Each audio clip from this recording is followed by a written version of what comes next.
ರಾಜವರ್ಧನ್.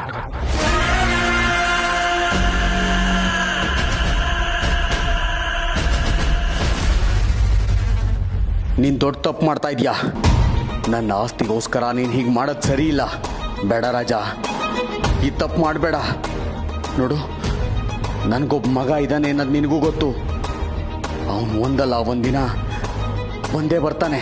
ಆಗ ಅವನಿಗಿದೆಲ್ಲ ಗೊತ್ತಾದರೆ ನೀನು ಅವನು ಸುಮ್ಮನೆ ಬಿಡಲ್ಲ. ಬೇಡ ಬೇಡ.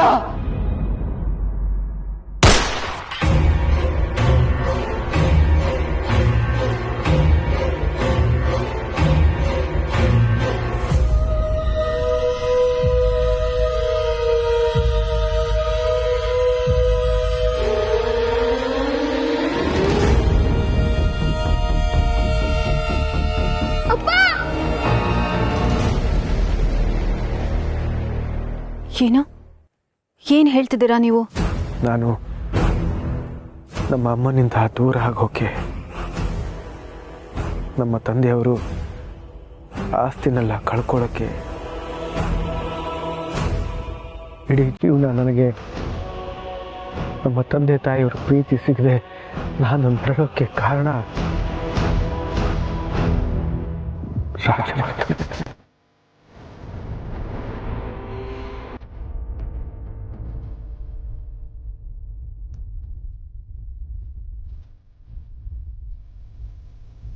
ನಮ್ಮ ತಂದೆಯವರು ಸಾಯುವಾಗ ನಾನು ಈ ಭೂಮಿಯಿಂದ ಬರಿಗೈಲಿ ಹೋಗ್ತಾ ಇಲ್ಲ, ಚಿನ್ನದಂಥ ಮಗನನ್ನು ಬಿಟ್ಟು ಹೋಗ್ತಾ ಇದ್ದೀನಿ ಅಂತ ಹೇಳಿದ್ರು.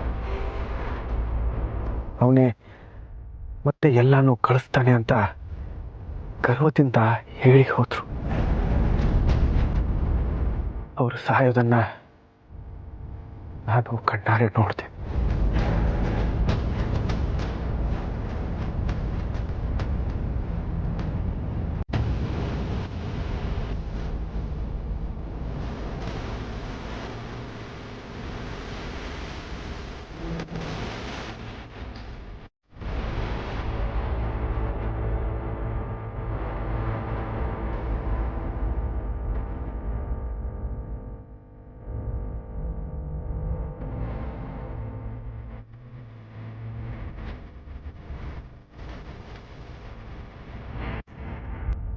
ಅವ್ರು ಸಾಯೋಕ್ಕೂ ಮೊದಲು ನಾನು ಅವ್ರ ಕೈ ಮೇಲೆ ನನ್ನ ಈ ಕೈನ ಇಟ್ಟು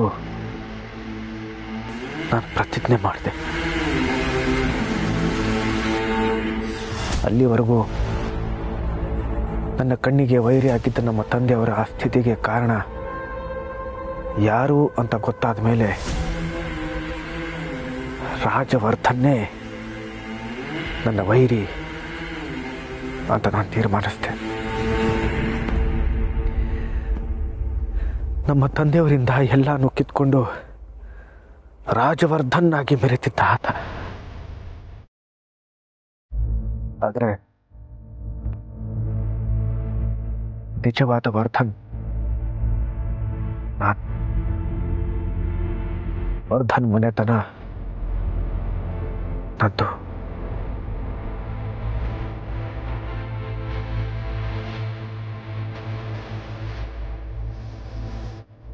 ಅಸಲಿ ಒಡೆಯ ನಾನೇ ಆಗಿದ್ರು ಯಾವುದೇ ಕಾಗದದ ಕೊನೆಯಲ್ಲಿ ಸಹಿ ಹಾಕೋ ಹಕ್ಕಿಲ್ಲದೆ ಹೆಬ್ಬಟ್ಟು ಕಳ್ಕೊಂಡಿರೋ ಏಕಲವ್ಯ ಥರ ಆಗಿದೆ.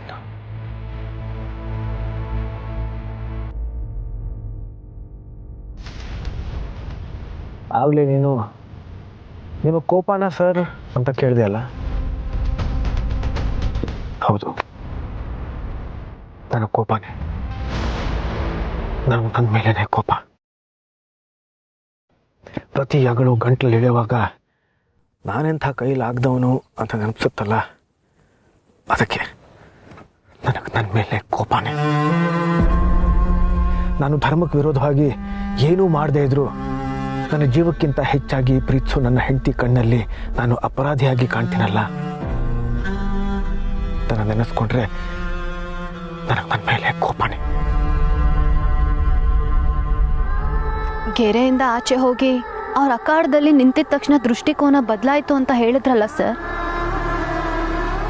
ಸ್ವಲ್ಪ ನನ್ನ ಕಾಡಕ್ಕೂ ಬಂದು ನೋಡಿ. ನೀವಿಷ್ಟೊತ್ತು ಹೇಳಿದ್ದು ಸತ್ಯನೇ ಆಗಿದ್ರು ಒಂದು ಸಾವಿಗೆ ಇನ್ನೊಂದು ಸಾವೇ ನ್ಯಾಯ ಅನ್ನೋದನ್ನ ನಾನು ಹೇಗೆ ಒಪ್ಕೊಳ್ಳಿ? ಧರ್ಮಕ್ಕೆ ವಿರುದ್ಧವಾಗಿ ಏನನ್ನೂ ಮಾಡಿಲ್ಲ ಅಂತ ನೀವು ಹೇಗೆ ಹೇಳ್ತೀರಾ? ಉತ್ತರ ಕೊಡಿ. ಪ್ರತಿಕಾರ ತೀರಿಸ್ಕೊಳ್ಳೋದಕ್ಕೆ ಪ್ರಾಣನೇ ತೆಗಿಬೇಕಿತ್ತ ಆರ್ಯ?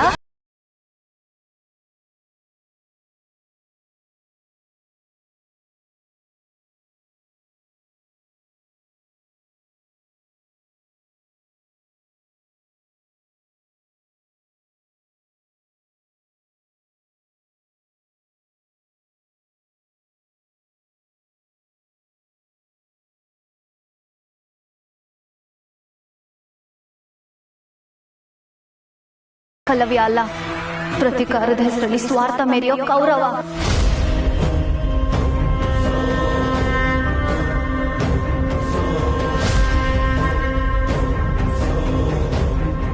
ಅನು ಅನು